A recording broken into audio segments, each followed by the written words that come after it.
Greetings, students, and welcome to week 3. This week we're going to be talking about pre-search preparation and basic database strategies. And so the agenda is what's in your toolkit in terms of pre-search planning. How do we translate the user's query? We'll be reviewing terms again. We'll be looking at facet analysis and logical combinations as well as Boolean operators. So let's get started. We'll start with an essential question, and that is, how do expert intermediary searchers use pre-search strategies to translate users' queries into the language of the search system? And so this week is all about translation. We're going to talk about your tools for getting the search system to understand you. And we're going to front load the language of search as we continue to build your translation tools. This is probably a good time to remind you that these lectures here are just a review. I really would like you to take a good look at both the Markey and the Bell books and the assigned readings in your syllabus. So at this point, as you're listening to this, I'd like you to make sure that you don't forget to watch Preparing for the Search by Markey. It's going to give you some really good examples of what we're talking about here in these notes.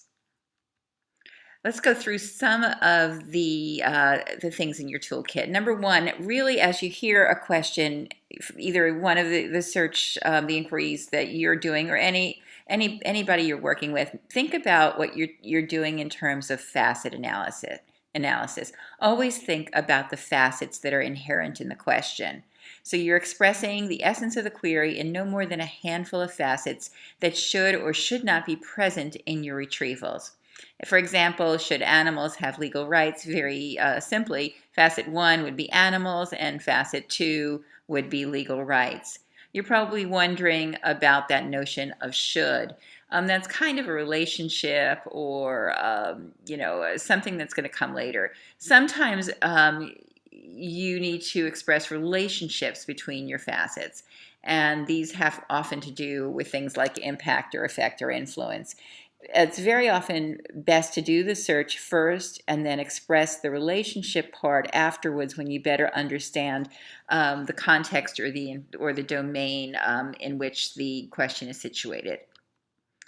The next thing that's probably very obvious, and you've been doing it for a long time, is in many systems, not necessarily search engines, Boolean operators tell the search system how it should combine your facets. So in our case, very simply, it would be animals and legal rights. So you have a bunch of different choices in your Boolean operators, and many of these things are prompted in the search interface itself.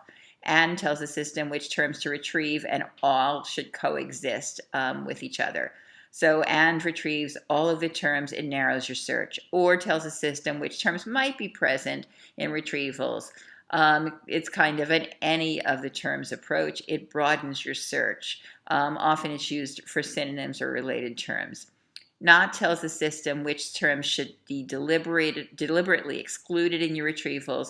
It eliminates articles with the added terms. It narrows the search. For instance, when I'm looking for eagles as an endangered species, I might want to eliminate the word football for our Philadelphia team. So there's many reasons you might use a not, and in some cases you can restrict for it after the search when you see what the problems are. To get a better sense of Boolean, please take a look at this Rutgers University video on Boolean search.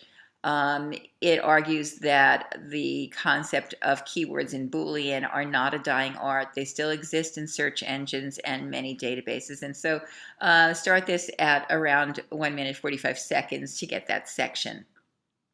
And this one is aimed at general users on Boolean operators. And one of the things I want you to be conscious of is that I'm showing you these videos so that you have a review, but these are the sorts of things you may be creating for users, clients, and students. And so look at them critically, see what works and see what doesn't work, and see what you would do and what you wouldn't do as you watch them.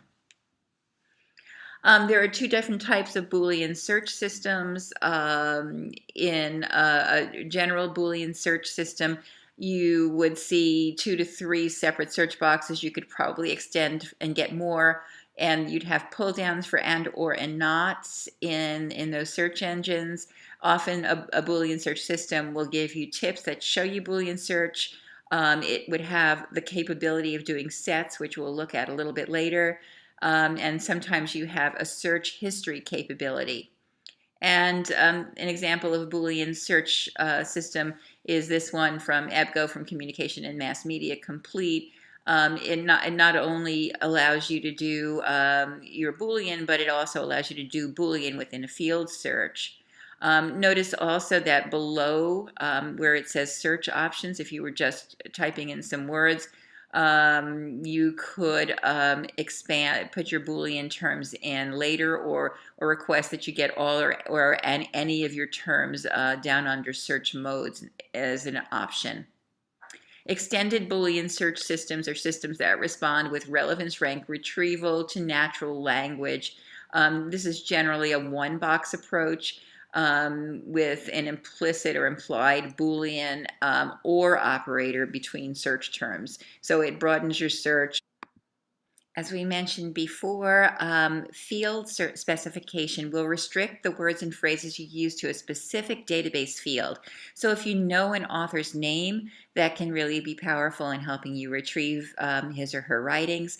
So author is Smith, and then you can do a Boolean in between, and then you can use the subject heading, which would mean the words were more meaningful necessarily than anywhere within the full text. So you can search for the truncated term library, librarians, libraries, and then combine that in a nested Boolean operator and student, and that's again truncated.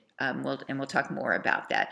But using these field specifications can really help you get to what you want more quickly, to get more meaningful references to the terms and phrases you use. It's interesting to note that many of the smaller words are not indexed by the system. They're called stop or noise words, and these are a list of them. But sometimes these words are really important, often in titles. So if you can anticipate problems and solve them, perhaps with a phrase search, sometimes that looks a little different with plus signs in some search engines. But for now, to be or not to be, probably a really effective way to get that is they're all stop words, and you probably want to put quotation marks around them for a phrase search. Two different types of searches, as Markey and Bell note. There are known item searches. That's a request for a specific source you know exists, a journal article, a book, conference paper, a blog, an organization, a file, a magazine. Often it's a fact retrieval. So if you want to know the average population in March of Houston, that's a fact retrieval, and that's also a known item search. Exploratory or subject searches are different. Those are sustained inquiries. They're about discovery, knowledge building, comparison, analysis, and synthesis. They often take place on a much longer timeline on much larger scale. What you're going to be doing as an information professional is typecasting these negotiated queries, trying to figure out from the user whether it's a subject or exploratory search or a known item search. And that will influence the database you use and the approach you take to searching. So, for instance, what is the highest temperature in Miami? Known item. I'm looking for an article written by Oliver Smithies in the 1990s about mice. Known item. Versus the impact of screen time on children, which would be a subject or exploratory search. You noticed in one of the previous examples that I was using, well, actually not proximity searching, but truncation. But proximity searching can be really powerful when you get into more complicated, sophisticated searches. And so you have a number of proximity tools which specify how close to each other and often in what order the terms must appear in the text to be retrieved. And so and what's really kind of confusing and you need to kind of be aware of is that each search system will treat proximity in a slightly different way. So you have the word near, sometimes that's an N, capital N, within number of words of, and lowercase n represents the number of words necessary when it's used as an example. Um, Pre is that the first term appears within a stated number of words before the next word, within the number of words of, and in that order. EBSCO would state teenagers near within 5 words, near 5 words of homeless, or homeless within and in that order. Teenagers. ProQuest would do the N lowercase with a slash within 4 homeless within 4 words of teenagers. Factiva uses the term near and the number. And same in some databases means in the same paragraph or document. As we mentioned, phrase searching is probably one of the most prolifically recognized strategies or translation tools. It's supported by almost every database. The double quotes around a phrase ensure that the words appear in the results together and in the same order. Very handy for names, titles, and quotes, as you can see.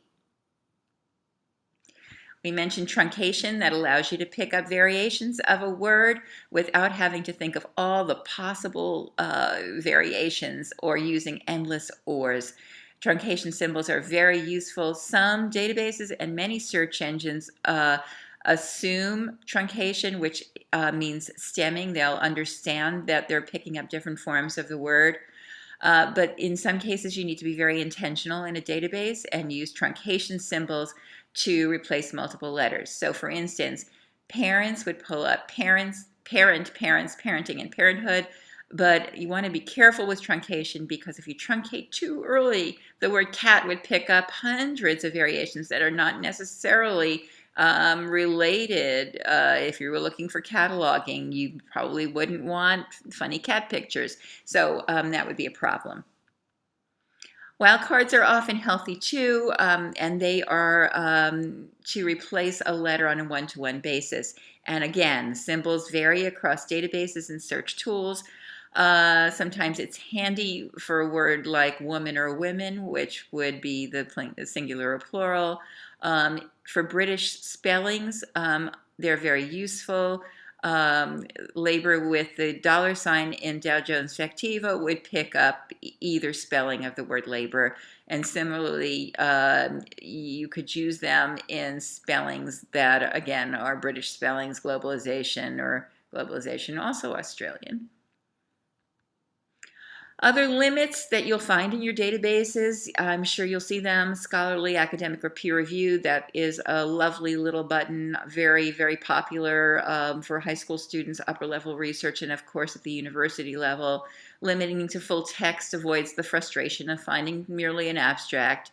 Limiting by date range ensures that your material is current if you want it current, or archival and historic if you want it that way. ProQuest Historical Newspapers has a wonderful little timeline that does date range, one of my favorite databases.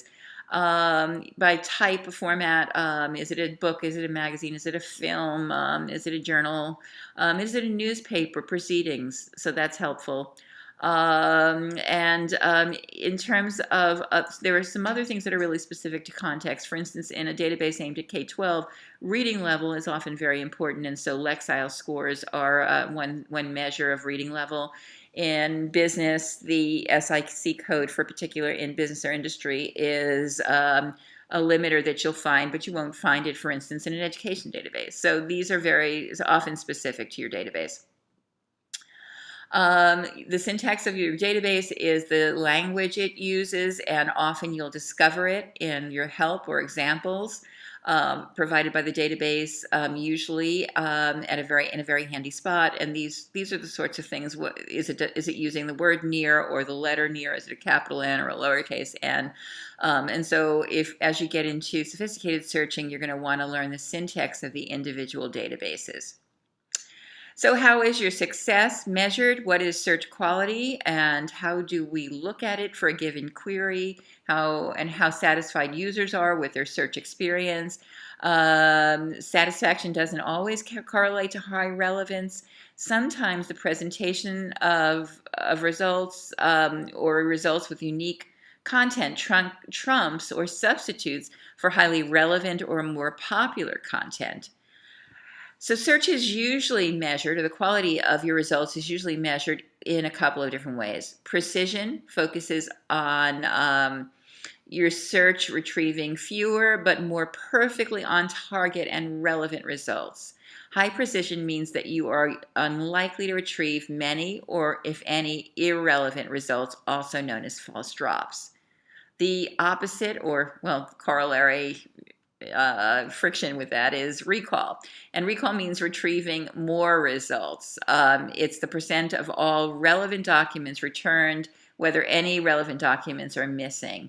So with recall, you're spreading your net as widely as possible and probably picking up a number of less relevant results along with the good results. High recall means that you're unlikely to miss any relevant results.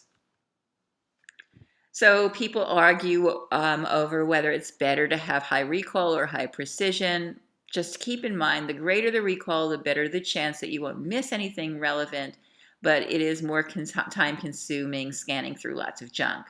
The greater the precision, the better chance that you will miss something because of your specific choice of words, fields, and limits. So just beware of where you are and what you're leaning towards, and know when you need to adjust to one or the other. As I mentioned, false drops are what we call irrelevant records that are retrieved by your search terms. And that's generally because you don't anticipate the words used in the sense intended. False drops are often remedied by controlled vocabulary, which we'll be talking about in our next talk. There are a couple of different types of systems. Exact match systems like Dialog return all records that exactly match your query string, including terms and operators. You'll get all the records that match your query, and sometimes that may mean an empty set if you make any errors in your spelling or your syntax. Best match systems like Google use algorithms to match your query terms and operators to the materials in the database or the web index and provide a ranking of relevancy based on the goodness of the match, with results typically arranged by match goodness. And here's just a little comparison. Both of these strategies offer powerful searching capabilities. Exact match offers the capability to use Boolean and proximity operators and other tools such as field specification and limits within the fields, but offer no focused order of output. The results can be very large sets of return documents that require further refinement. Best match systems allow more freedom in terminology, but with a corresponding loss of precision in results. So let's now think about using all of these tools, putting it all together. And so your next search activity is going to involve your facet analysis and combining your terms using Boolean operators and practicing with proximity operators and all the things we talked about and all the things that are in your chapters in Markey and Bell. And I'd really like to see some creative use of these things. So you're going to be submitting this to the Dropbox and reflecting on it. But please try to make this something useful to you. Try to make it a topic that you're interested in. And also, if whether you're doing option 1 or 2 for assignment 2, think about how any of the searches, including search activity 2, might further your understanding of the topic that you're planning to work on for assignment 2. It could also help with assignment 1. So in any case, let's sum up. So during week 3, we talked about what's in your toolkit and how are you going to translate the user's query. We talked about some of the strategies: facet analysis and logical combinations. The logical combinations are Boolean operators. We talked about proximity tools, truncation tools, and wildcards. We talked about phrase searching and field limiters, typecasting the search, measuring search effectiveness. Coming up in the next week, we're going to talk about relevance, controlled vocabulary and thesauri, free text, and command line search. And that's pretty much it for week 3. I'm looking forward to seeing your facet analysis and your pre-search practice.